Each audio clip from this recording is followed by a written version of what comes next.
दोस्तों आज 25 अक्टूबर है। आइए 25 अक्टूबर के महत्वपूर्ण करंट अफेयर्स के जो क्वेश्चंस हैं, जो पॉइंट्स हैं, उस पर चर्चा कर लें।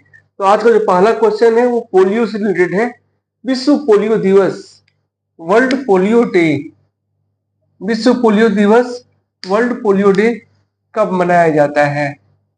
तो ये मनाया जाता है 24 अक्टूबर को, प्रत्येक साल मनाया जाता है विश्व पोलियो दिवस। तो जाहिर है इस बार भी कल यानी 24 अक्टूबर को विश्व पोलियो दिवस मनाया गया। इस बारे में चर्चा कर लेते हैं। रोटरी इंटरनेशनल द्वारा प्रत्येक वर्ष 24 अक्टूबर को विश्व स्वास्थ्य संगठन WHO, यूनिसेफ जैसी संस्थाओं, जैसी वैश्विक संस्थाओं,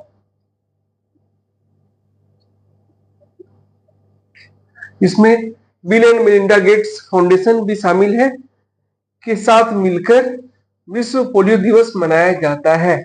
इसकी शुरुआत वर्ष 1988 में डॉक्टर जोनास साल्क के जन्म दिवस के अवसर पर की गई, जिन्होंने पहला सुरक्षित और प्रभावी पोलियो टीका विकसित किया था। तो इससे, इस क्वेश्चन से मतलब ये जो है, इस पॉइंट से हम लोग 2 या 3 क्वेश्चन बना सकते हैं। पहला है कि कब मनाया जाता है विश्व पोलियो दिवस? तो 24 अक्टूबर को। किस लिए मनाया जाता है? तो डॉक्टर जोनास साल्क के जन्म दिवस के अवसर पर मनाया जाता है विश्व पोलियो दिवस। और जोनास साल्क ने क्या किया था? तो पहला सुरक्षित और प्रभावी पोलियो टीका विकसित किया था जोनास साल्क ने। अब आते हैं, आगे बात कर लेते हैं। विश्व पोलियो दिवस लोगों को पोलियो के उन्मूलन में हुई प्रगति और पोलियो मुक्त दुनिया को प्राप्त करने के लिए आवश्यक प्रयासों के बारे में शिक्षित करने के लिए एक मंच के रूप में कार्य करता है। अब आते हैं, विश्व पोलियो दिवस 24 अक्टूबर को मनाया जाता है और इस वर्ष भी 24 अक्टूबर 2024 को मनाया गया। उसके सबसे मेन पॉइंट पर तो सबसे महत्वपूर्ण बिंदु है इस क्वेश्चन का कि वर्ष 2024 के लिए विश्व पोलियो दिवस का थीम क्या है? तो वर्ष 2024 के लिए विश्व पोलियो दिवस का थीम है a global mission to reach every child, प्रत्येक बच्चे के तक पहुंचने के लिए global mission, a global mission to reach every child, प्रत्येक बच्चे तक पहुंचने के लिए ग्लोबल मिशन। तो इस क्वेश्चन में जो इंपॉर्टेंट है, विश्व पोलियो दिवस कब मनाया जाता है? 24 अक्टूबर को मनाया जाता है। क्यों मनाया जाता है? जोनास साल्क के जन्म दिवस पर मनाया जाता है। जोनास साल्क ने क्या किया था?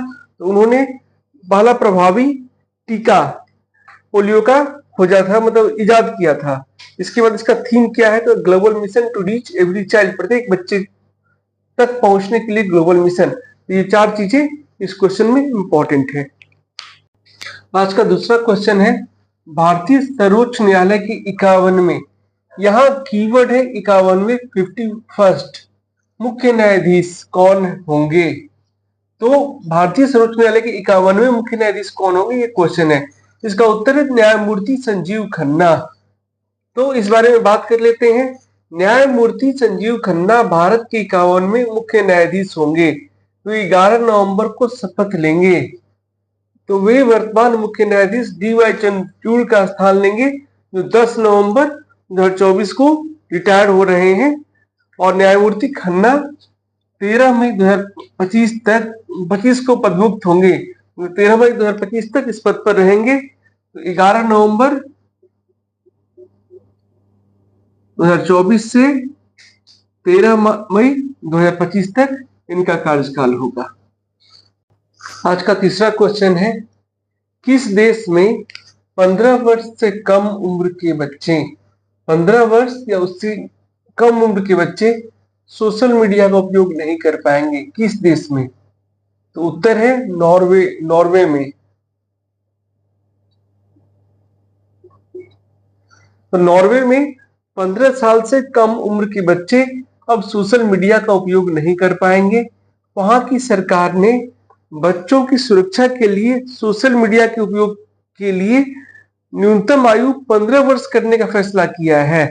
वर्तमान में यह 13 वर्ष है। न्यूनतम आयु 15 वर्ष करने का फैसला किया है नॉर्वे में, नॉर्वे की सरकार ने।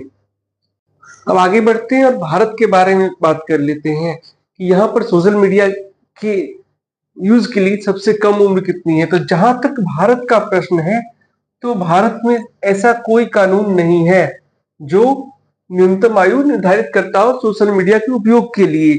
हाल ही में जारी डिजिटल व्यक्तिगत डाटा संरक्षण अधिनियम 2023 में बच्चों से संबंधित डाटा गोपनीयता की चर्चा की गई है, लेकिन अभी तक कोई कानून भारत में नहीं है इस संबंध में। आज का जो चौथा पॉइंट है वो बहुत हद तक बिहार से रिलेटेड है, बिहार से संबंधित है, तो इस पर चर्चा कर लेते हैं। प्रधानमंत्री नरेंद्र मोदी की अध्यक्षता में मंत्रिमंडल के आर्थिक मामलों की समिति ने गुरुवार 24 अक्टूबर 2024 को नरकटियागंज, रक्सौल, सीतामढ़ी, दरभंगा और सीतामढ़ी मुजफ्फरपुर खंड के 256 किलोमीटर लंबी रेल लाइन के दोहरीकरण का फैसला किया है। 256 किलोमीटर ये कीवर्ड है। तो मंत्रिमंडल के आर्थिक मामलों की समिति ने 256 किलोमीटर लंबी रेल लाइन के दोहरीकरण का फैसला किया है। इस पर 4,553 करोड़ रुपए खर्च होंगे। 4,553 करोड़ रुपए खर्च होंगे।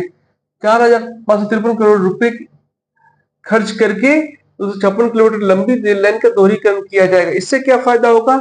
इस परियोजना के पूरा होने पर सीतामढ़ी से अयोध्या के बीच आवाजाही काफी आसान हो जाएगी और इससे बिहार के 8 जिलों को लाभ प्राप्त होगा, लाभ मिलेगा। आज का 5वां क्वेश्चन है, भारतीय महिला हॉकी टीम के किस पूर्व कप्तान ने 24 अक्टूबर 2024 को संन्यास की घोषणा की? पूर्व कप्तान महिला हॉकी टीम की जिन्होंने 24 अक्टूबर 2024 को विधिवत संन्यास की घोषणा की, तो इसका उत्तर है रानी रामपाल ने। तो रानी रामपाल ने 24 अक्टूबर 2024 को अपने 16 साल लंबे करियर के विराम की घोषणा की। इस 29 वर्षीय फॉरवर्ड ने वर्ष 2008 में कजान रूस में 14 वर्ष की उम्र में ओलंपिक क्वालिफायर में अंतर्राष्ट्रीय हॉकी में पदार्पण किया था। उन्होंने भारत के लिए 254 मैचों में 205 गोल किए और रानी रामपाल को वर्ष 2020 में पद्मश्री से सम्मानित किया गया। कब सम्मानित किया गया? वर्ष 2020 में। कब संन्यास किया? 24 अक्टूबर 2024 को। अब आगे बात कर लेते हैं इस बारे में। नई दिल्ली के मेजर ध्यानचंद नेशनल स्टेडियम में भारत और जर्मनी के पुरुष टीमों के बीच मैच के बाद, तो भारत और जर्मनी की पुरुष टीम के बीच हॉकी का टेस्ट मैच चल रहा है, हॉकी का मैच चल रहा है।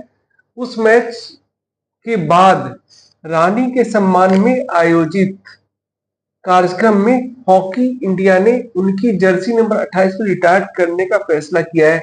ये एक बहुत बड़ा सम्मान है और ये इम्पोर्टेंट है कि रानी रामपाल के सम्मान में आयोजित कार्यक्रम में हॉकी इंडिया ने उनकी जर्सी नंबर 28 नंबर भी याद रखना है, को रिटायर करने का फैसला किया है। रानी की अगुवाई में ही भारत ने वर्ष 2021 में टोक्यो ओलंपिक खेलों के दौरान ओलंपिक में सर्वश्रेष्ठ प्रदर्शन करते हुए चौथा स्थान प्राप्त किया था। तो भारत का अब तक का बेस्ट परफॉर्मेंस जो महिला हॉकी टीम का रहा है वो 4th पोजीशन रहा है 2021 ओलंपिक में। इसे 2021 में ये ओलंपिक हुए थे, लेकिन ओलंपिक जो कहा जाता है ओलंपिक 2020 का माना जाता है, जो कोरोना के चलते 1 वर्ष लेट हुआ। तो 2021 में चौथा स्थान प्राप्त किया, जो भारत का सर्वश्रेष्ठ प्रदर्शन है और इसकी कप्तान थी रानी रामपाल।